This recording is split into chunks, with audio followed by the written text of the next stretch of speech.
and this is part 1 of the Encino murders.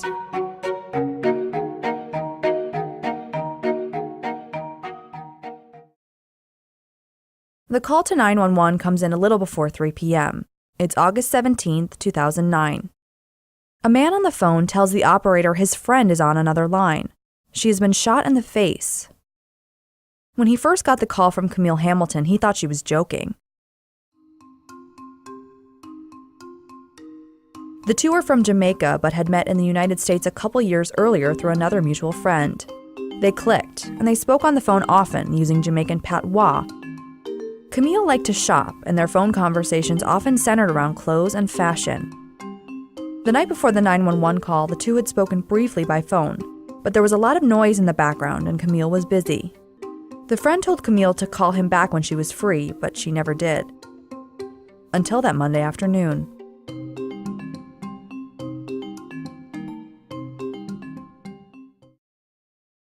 Now, holding a cell phone with Camille's call in one hand and a second phone with the 911 call in the other, the man urgently tries to relay information between the calls. Camille can barely speak. She sounds weak and is incoherent, and there are long pauses between her responses. My colleague, investigative reporter Stephen Hobbs, describes the call. This 911 call is so frustrating to listen to because there's a woman who's been shot on the face, and just how difficult it is for officers to get the information they need to find her. 911, what is your emergency? Now, Camille doesn't know where she is. She doesn't know the address of the home where she's at. Neither does the guy on the phone, but he knows that Camille is at her friend's house. Her name is Faith.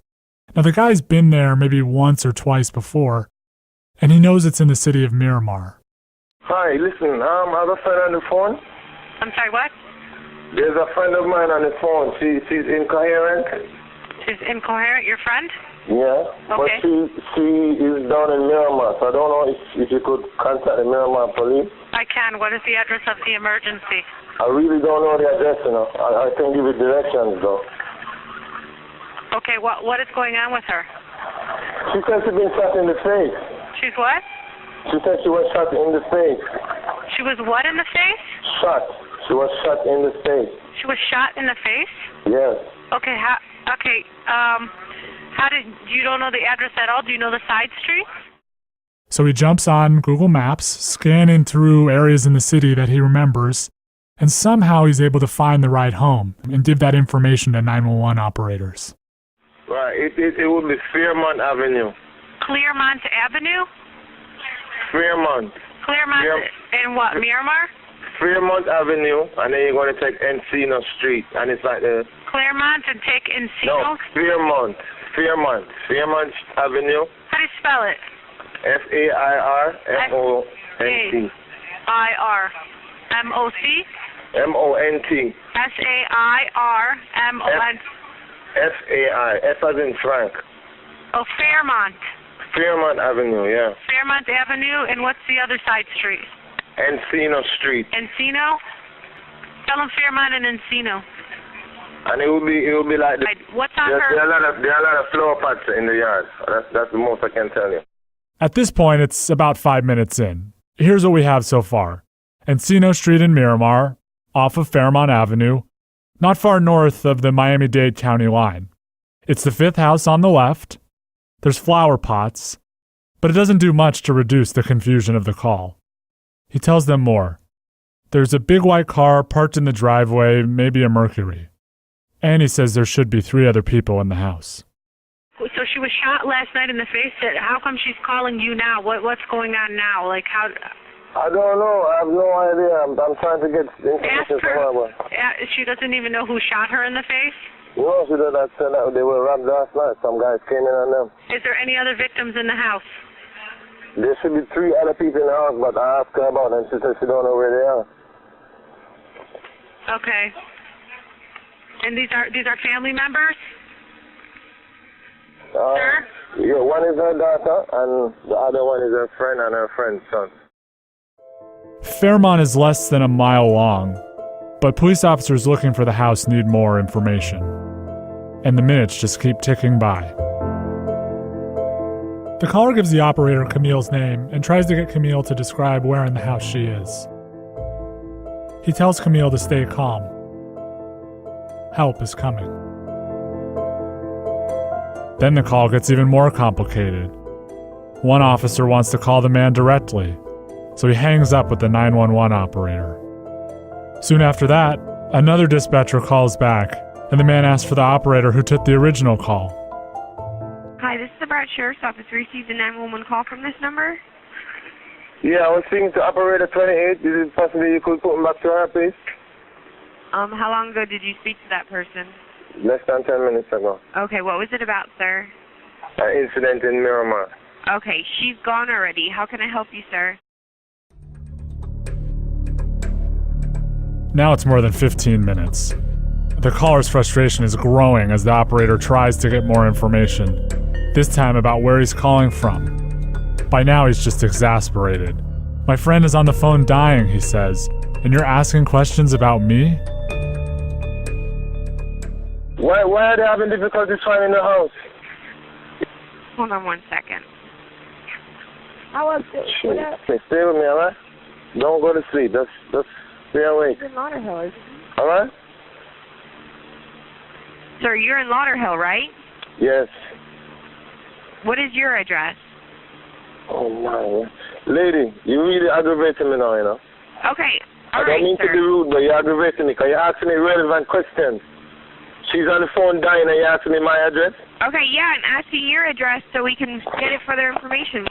Sir, hello? Hello? I'm going to go down there myself. Thank you. You're going to drive down there yourself? Still searching for the right house, an operator tries a different approach. She contacts T-Mobile to see if they can trace Camille's cell phone. But even though it's a desperate emergency, she hits a frustrating delay we're all used to. Hi, you've reached the Law Enforcement Relations Group for T-Mobile. In order to focus our effort on reducing subpoena turnaround time, we will answer general category calls between 11 a.m. We had a female that called her friend. She said that she was robbed last night. Got shot in the face. She's unable to move. She can't remember her address. It's in the city of Miramar, we know so far, and we have units all over the city looking for this house. So we're trying to see if we can get an address from that. Okay. All right.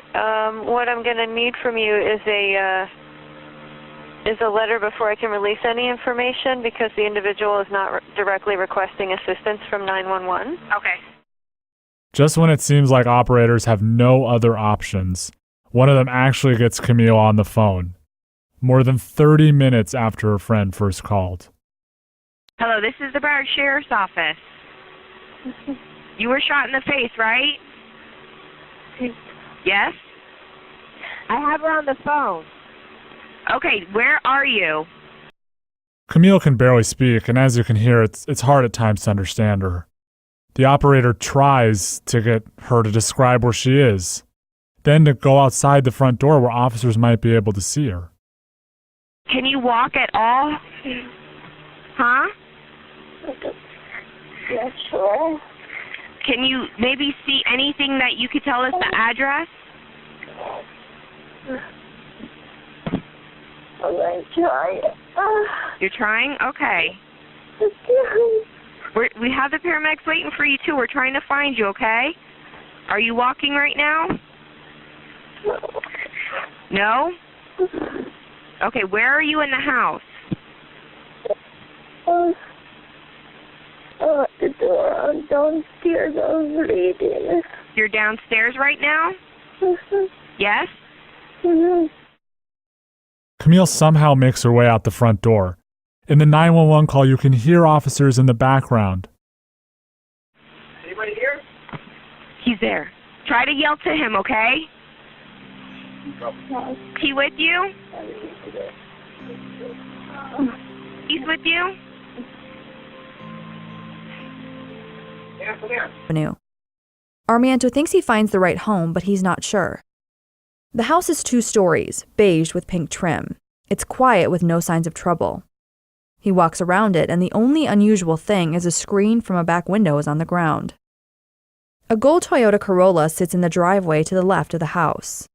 The white Mercury Sable described on the 911 call is next to the Toyota, parked askew and over the sidewalk.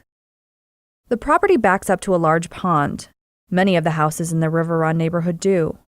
Single-family homes are packed tightly together along winding streets that often end in dead ends. In 2009, Miramar is a fast-growing suburb of about 120,000 people. It's in the far south of Broward County. The city is closer to the Everglades than the beach, and it's marked by water, ponds, and small lakes where alligator sightings are common, sometimes even in a swimming pool. And Miramar is diverse. Black people make up 46% of the population. It's a destination for people from the Caribbean islands, especially Jamaica. Around 11% of people there say they're Jamaican. Flights from South Florida are under 2 hours, and that short flight is what brought Camille Hamilton and her daughter from their native Jamaica a little more than 2 weeks before the attack.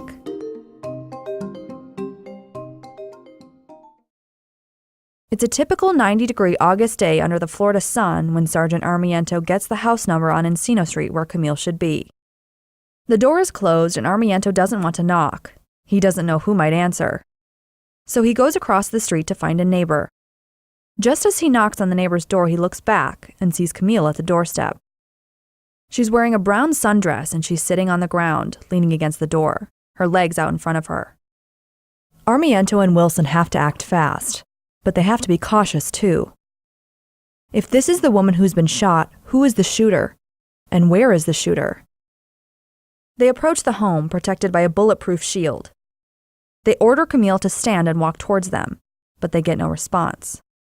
She needs help and the officers need a plan. Wilson described their next move in a deposition he gave later. Eventually, we could tell that the door is open, the front door is open. Right. So we devise a plan that myself and Sergeant Armiento basically bypass her, go into the front of the house. Right. And kind of set security at the front of the house while I believe it was Officer Ghani and Maurice. I'm not sure. Right. Let me look at my. Sure, feel free to look anytime.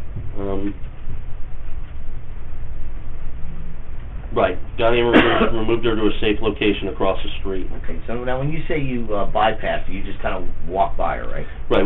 As you know, obviously you use the shield for cover, and as you walk up, you make sure that there's no other weapon, or she doesn't have a weapon or anything there. And you don't know. Yeah. Like I said, we didn't know what we were walking into at this point. 2 other officers reach Camille and check for a pulse. Dried blood covers a gunshot wound near her left cheekbone. She moans. Somehow she's alive. They lift her to their shoulders and rush her across the street and out of danger. She's in and out of consciousness, but manages to give police one bit of alarming news. Her young daughter is still inside. And there are others.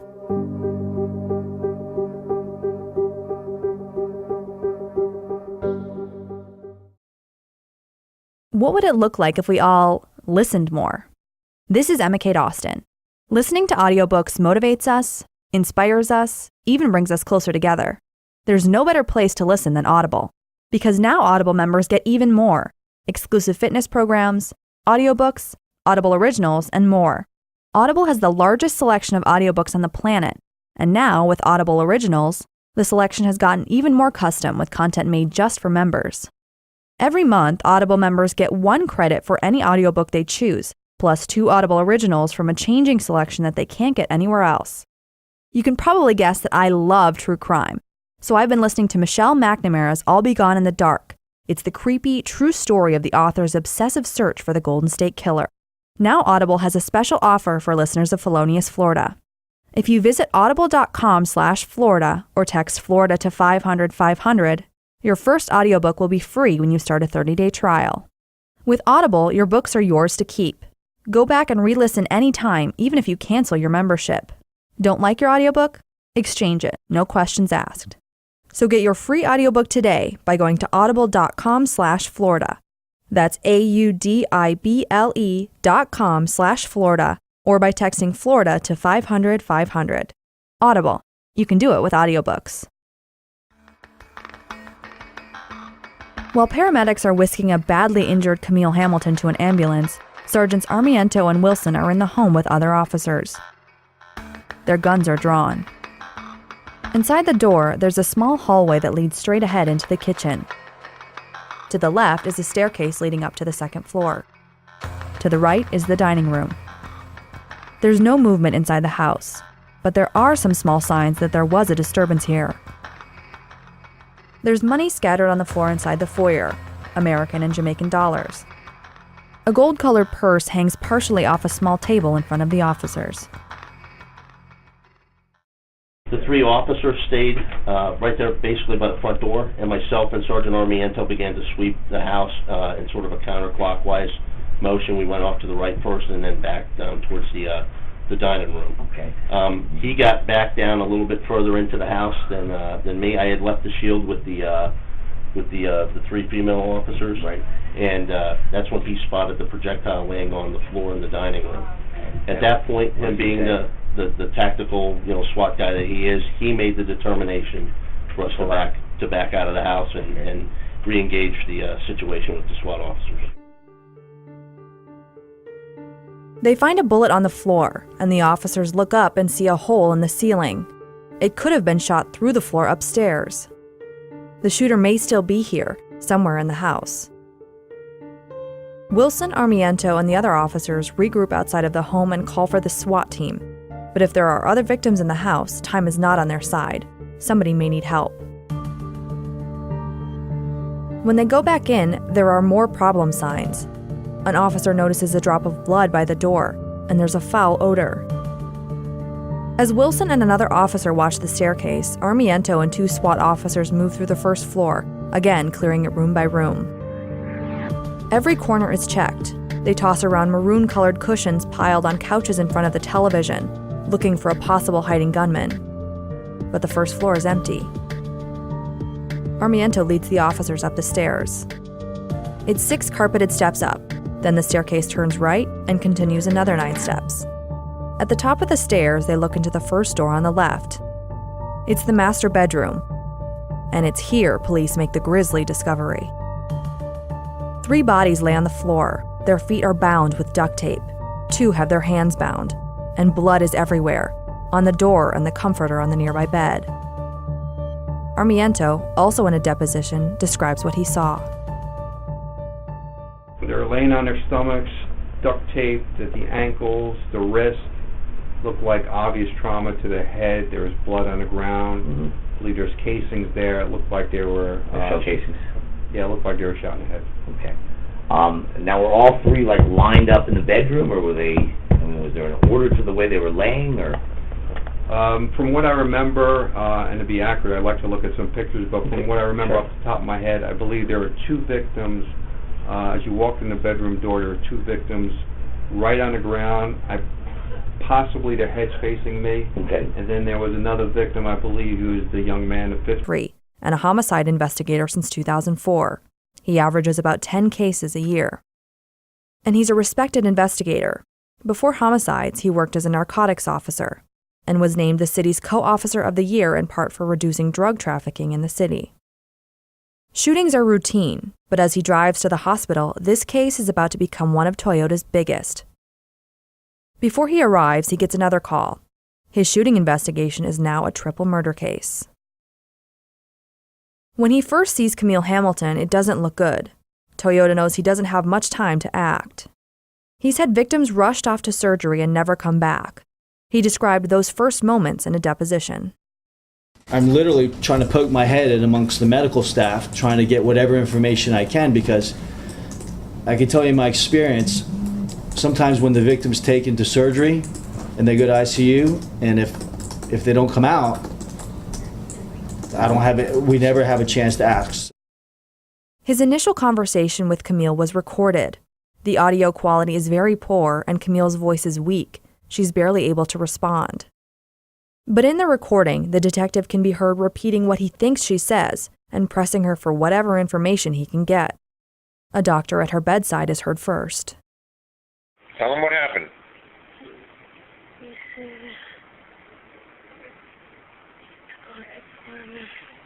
He said to what? He said he wants money. Money? He wants money?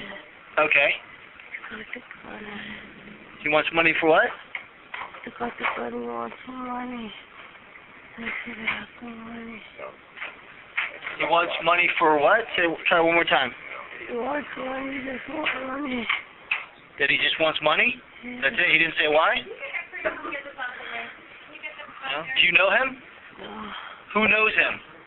Who's he an acquaintance of? Who's he a friend of? Why would he end up at your house? I don't know. I was outside putting in some stuff. You were outside? And I was putting in some stuff because I had some stuff in the car. I was taking me inside. Hang on, you gotta stop because I'm not understanding you. Camille, you gotta speak up, okay? You speak up, it's important. Yes, I was outside taking some stuff from the car to inside. Okay, hang on. You were outside taking some stuff from the car to inside, correct? Yeah. Okay. And then you just walk off. And then what? You just walk off with you have a gun in his hand. Say that one more time. You have a gun in his hand. Detective Toyota wasn't getting much. At one point, he waits as she's taken away by medical staff. When she comes back, Camille is now in the intensive care unit. Detective Toyota questions her more. Camille, it's Detective Toyota again. Okay, I need to ask you a few more questions, okay? It's very important, all right? I don't want to bother you too much, but if we could just get this out of the way, you can get some rest, okay? Camille was still weak and hard to hear on the recording. Here's reporter Stephen Hobbs explaining what Detective Toyota learned from Camille at the hospital. Camille told Detective Toyota that she had driven south from West Palm Beach. That's about 50 miles away from Miramar. Now, she had gotten there the night before, and she was unloading things from her car when a man with a gun approached her. He was asking her for money. He forced her inside the home, and his face was at least partly covered. He was black, had an American accent, but she didn't recognize his voice. She was with her daughter, Nikki, her friend, Faith, and Faith's son, Davian. But she didn't really know what happened to them. These details were a start for the detective, but there were still a lot of questions. Toyota asks Camille a few more questions that could help detectives. Even the tiniest bit of evidence could crack the case. Was he wearing gloves? She doesn't remember. The detective asks again less than an hour later. This time she says yes, he was. Had he touched her? Camille says he slapped her. Did he touch anything else? Yes, he held her purse. It's black and it's in the house. A Miramar crime scene technician comes to the hospital. Using a cotton swab and water, she rubs Camille's fingernails for DNA. Camille is wearing a neck brace and using an oxygen mask. Her arms and legs are bruised. She has scrapes and blood on her knees. Her clothes and jewelry are taken and stored as evidence. By 5:15 that evening, less than 2 hours after Camille was found by the police on the porch of the Miramar home, Detective Toyota finishes his last interview with her that day. It's his turn to head to the scene.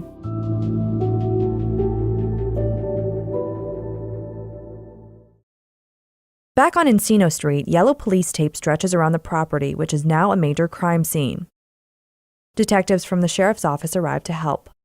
Evidence cones cover items in front of the home. A light Florida summer rain quickly comes and goes. Officers are spreading out in the neighborhood, knocking on doors, looking for witnesses, and questioning people who are watching the scene from the street. They're giving differing information. One neighbor says that he was 99% sure that the white Mercury Sable was not parked in the driveway at 7 a.m. that morning. Another says she had seen it there around 6 a.m. Others weren't giving officers much to go on. No one had heard gunshots, and no one had seen anyone flee the scene. The first hours of the investigation aren't turning up much. But there was at least one thing to go on. Earlier that morning, possibly around the time of the murders, police officers on patrol had a chance encounter with a man who could be connected. They just had to find him. Around 2:15 a.m. on the day Camille Hamilton was found, more than 12 hours before her call for help, 2 Miramar officers are on patrol. Just west of Encino Street, they spot a man walking. The officers make a U-turn and drive towards him. He's a black man wearing a gray t-shirt, black shorts, and black sneakers. As the 2 officers were turning, the man sprints away.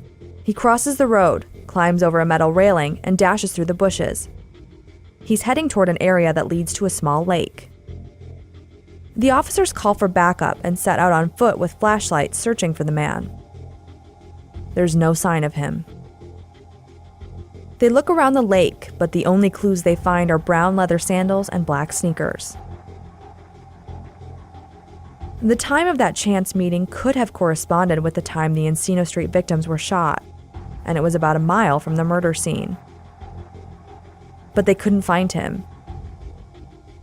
If the man was connected in some way, police would never know.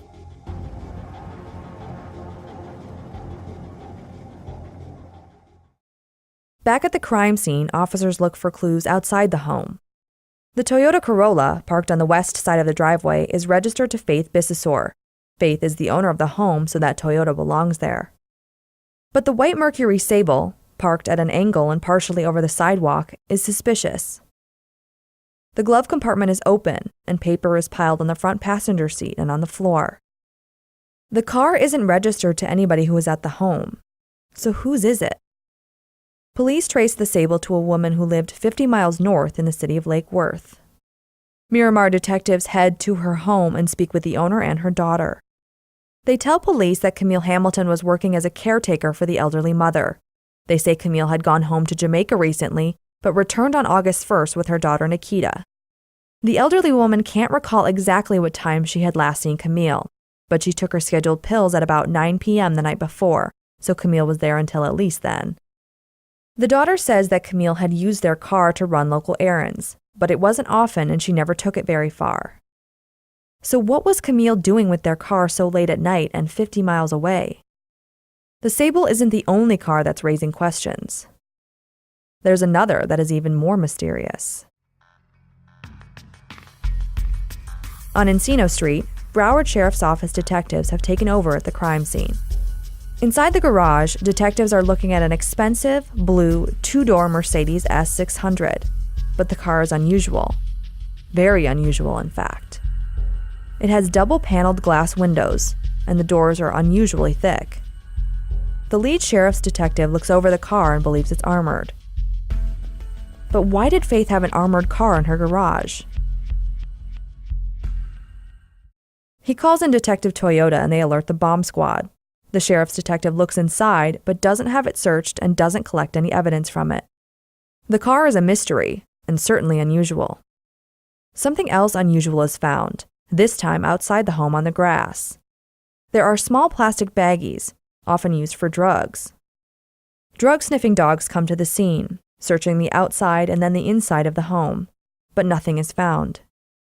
2 people interviewed by police say they think the attack might not have been random, but no proof that the victims were targeted was ever found. The armored Mercedes, the plastic baggies. Detective Toyota would later say he considered the possibility that the murders were drug-related, but concluded that the attack was indeed random. Most of the other relevant evidence is believed to be inside the house, where detectives are trying to make sense of what went on the night before. It's overwhelming. The 3 bodies are upstairs in the master bedroom, but detectives discover a bullet and 2 bullet shells in a guest bedroom too. And there are signs of a robbery. Not far from the bodies, purses are found overturned on the bed with their contents scattered. A small black safe is set on top of a nearby armoire, and it looks as if somebody had been trying to open it. It's a complicated, confusing crime scene, and police are videotaping, noting, and photographing every inch looking for a significant clue. As the search for evidence stretches into days, there are far more questions than answers. The only person who could help piece it together is in intensive care, with a bullet still in her neck. Who shot Camille Hamilton and killed Faith Bissessor, Davian Bishop, and Nikita Hamilton? What police haven't yet realized is that the key to identifying a suspect is hiding in plain sight. It's sitting next to the bodies in the bedroom, though it will be many months before it reveals its secret. It's a roll of duct tape, and it contains what will become the most significant piece of evidence in the entire case.